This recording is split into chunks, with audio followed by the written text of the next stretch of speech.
আসসালামু আলাইকুম প্রিয় ভিউয়ার্স, মুফতি আরিফ বিন হাবিব দামাত বারকাতুহুম যখন সময় পান তখন দারিল হাদিস মঞ্চে এসে বসে যান।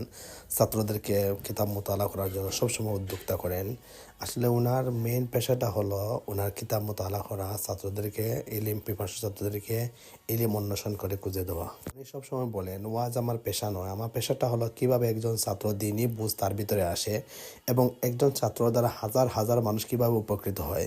ওয়াজের মাধ্যমটা আমি অন্য সাইডে রাখি। সবসময় আমি কিন্তু মাদ্রাসার যে ক্লাসের গুরুত্বটা আমি সবসময় দিই।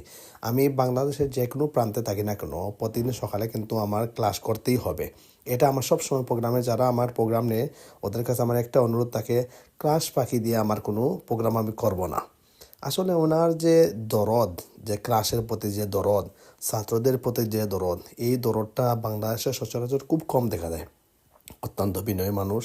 ওনার সাথে যে চলছে উনি বলতে পারবে আরিফ বিন হাবিব কেমন ধরনের লোক, উনি কেমন ইলিম পিপাসু, উনি ইলিম অন্বেষণ করার জন্য কতটুকু কষ্ট করতেছেন। সব সময় গাড়িতে বসলে উনি কিতাব মোতালা করেন, সবসময় কিতাব নিয়েই ব্যস্ত থাকেন।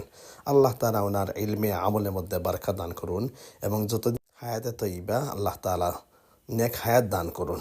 আমরা ওনার জন্য দোয়া করব। এরকম লোক সমাজে থাকার অনেক উপকার। ভিডিওটি যদি ভালো লাগে আপনারা শেয়ার করবেন। ইনশাআল্লাহ নিত্য নতুন ভিডিও পেতে আমার ইউটিউব চ্যানেলটা সাবস্ক্রাইব করে রাখবেন।